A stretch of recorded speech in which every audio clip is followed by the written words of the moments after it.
Bonjour à tous. Je parlais récemment à une personne qui n'arrive pas à avoir de bons résultats avec sa pratique de développement personnel et pour avancer dans ses objectifs, cette personne est réellement bloquée.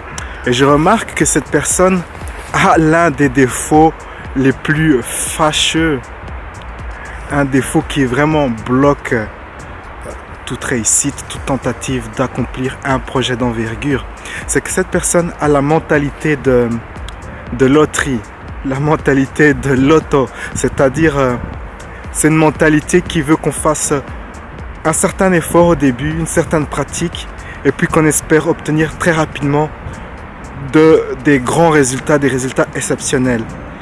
Et souvent quand les résultats ne sont pas là, on commence à se décourager, à réduire ses efforts, et petit à petit, on abandonne la pratique. C'est ça que j'appelle la mentalité de loterie. Mais souvent, ce que ces personnes oublient, ce que ces personnes sous-estiment, c'est la quantité de travail qu'il faut pour accomplir quelque chose d'exceptionnel.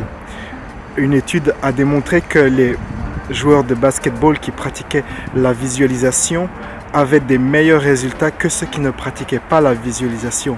Mais néanmoins, ces joueurs-là continuaient toujours à s'entraîner très fort, de manière régulière, sans relâchement. Et donc comme ça, c'est important de ne pas négliger les domaines où vous devez développer des compétences. Si par exemple vous avez un projet d'entreprise, il est important d'apprendre la négociation, le marketing, la vente et toutes les règles qui concernent le marché dans lequel vous allez évoluer. Je vois qu'il y a des personnes qui ne sont pas intéressées à faire cela. Ces personnes se disent ok, moi je vais démarrer un projet d'affaires, je vais juste visualiser, écrire un petit projet et je vais me lancer. Non, c'est pas comme ça. Il faut vraiment faire un effort d'apprendre au moins des compétences d'affaires de base qui seront nécessaires au succès d'un projet d'entreprise. Et aussi, le deuxième type de compétences à développer qui est très important, c'est des compétences dans le métier même où vous voulez évoluer. Si vous voulez être coach, dans ce cas, il faut développer de bonnes connaissances en coaching. Si vous voulez faire une entreprise d'informatique, il faut des bonnes connaissances dans ce domaine et ainsi de suite. Donc, il y a deux types de connaissances à développer. Les connaissances en affaires et les connaissances dans le domaine d'activité où vous allez évoluer. Et ceci est valable pour presque toutes les activités, même les activités qui ne sont pas directement des projets d'entreprise. Par exemple, être mannequin, chanteur, artiste, écrivain. Il y a toujours quand même des connaissances en marketing à développer, la capacité à vous vendre, la capacité à négocier un contrat avantageux, la capacité à démarcher, à trouver des personnes qui pourraient vous aider et ainsi de suite. Il y a encore cette chose, c'est que les personnes qui abandonnent ne gagnent jamais. Et donc, il est important d'avoir de la persévérance, de persister. Je connais cette personne dont le projet était de se marier avec une top modèle ou une actrice hollywoodienne. C'est un Américain qui habite à Los Angeles. Et ce projet a mis 5 ans. Donc pendant 5 ans, il a utilisé une liste d'intentions où il écrivait qu'il était marié comme ça à une femme ainsi. Et ça a mis 5 ans, il n'a pas abandonné. Au bout d'1 an, au bout de 2 ans, non, il a continué. Et même quand il a rencontré cette femme, pour que leur relation démarre, ça a mis encore 1 an et demi. Et donc là, il a vraiment fait preuve de persévérance, de persistance. Et c'est important comme ça de ne jamais abandonner. Changez votre approche, soyez flexible, mais n'abandonnez pas. Il est également important de penser à votre énergie. Imaginez que vous démarrez un projet, mais vous avez toujours un emploi de 9 à 5. Et donc ce projet-là, vous le faites sur le côté. Mais si vous n'avez pas suffisamment d'énergie, quand vous rentrerez chez vous, vous serez trop fatigué pour encore travailler 2 ou 3 heures. Et donc c'est important de vraiment avoir une énergie, une bonne énergie qui vous permette d'être vraiment productif. Et donc c'est de là que vient l'habitude comme ça de faire du sport, de bien vous alimenter, d'avoir une bonne énergie, de développer, de faire vraiment votre attention à avoir une énergie qui vous permette d'être productif. D'ailleurs, pour rester motivé, je vous invite à découper vos objectifs en étapes qui sont plus simples à gérer et ainsi vous aurez, au fur et à mesure que vous progressez, des petits succès, des succès à célébrer au lieu que d'attendre comme ça le grand succès qui viendra plus loin dans votre progression. Et enfin, une autre chose à développer qui est très important, c'est d'avoir des croyances qui supportent votre succès, qui vous soutiennent.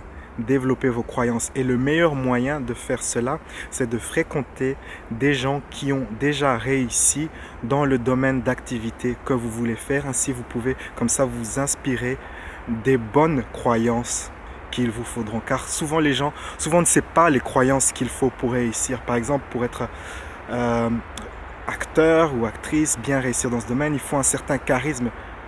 Et donc, souvent on ne sait pas ça qu'il faut développer du charisme. On ne sait pas d'où ça vient le charisme. Mais le charisme, c'est un effet de l'estime de soi. Mais en fréquentant des gens qui ont déjà ces croyances, c'est plus facile de les prendre en rôle modèle et de s'inspirer comme ça de ces personnes. Dites-moi les choses que vous faites pour rester motivé. Partagez avec moi vos trucs de motivation. Je suis curieux de vous entendre. Et sur ce, on se retrouve à bientôt dans une prochaine vidéo. Ciao, ciao. La vie est un voyage. Appréciez la balade. Je vais vous guider à travers toutes sortes d'exercices avancés pour vous aider, pour vous assister à créer votre réalité préférée. Et j'utiliserai une machine, entre autres la machine Cassina. C'est une machine donc, qui possède des lunettes et vous vous installez sur un fauteuil et comme ça la machine vous envoie des images, des sons. C'est une expérience extraordinaire qui vous met dans un état de conscience plus élevé qui permet de faciliter la communication avec votre moi supérieur. Et une fois que vous êtes dans cet état de conscience, la création de réalité va vraiment plus vite. Et donc, on commencera le coaching. Comme ça, vous aurez votre séance avec la machine Cassina. Et directement après, on fera des exercices de création de réalité. On travaillera sur vos résistances. Et ensuite, on continuera comme ça le coaching. On terminera la séance avec une autre séance avec la machine Cassina où vous visualiserez votre réalité préférée. Ce sera vraiment une très bonne expérience. J'espère vous voir en Suisse en ma compagnie en train de faire ce coaching. Donc voilà, je voulais vous informer de cette nouvelle. Je vous donnerai plus d'informations très bientôt sur ces bonnes paroles. La vie est un voyage, appréciez la balade et on se retrouve à bientôt. Ok, on va essayer la machine Cassina avec David. C'est parti. Dans 10 secondes, 8 secondes, 7, 6, 5, 4, 3, 2.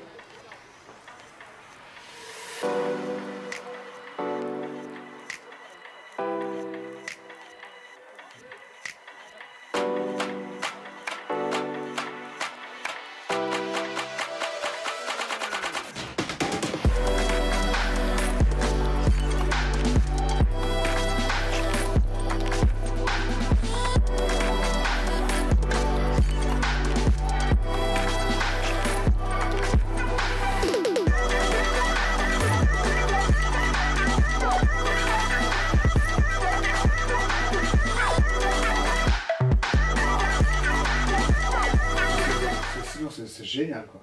Hein? C'est vraiment unique. Hein? Ouais, on peut faire, tu peux tout régler en fait. Ok.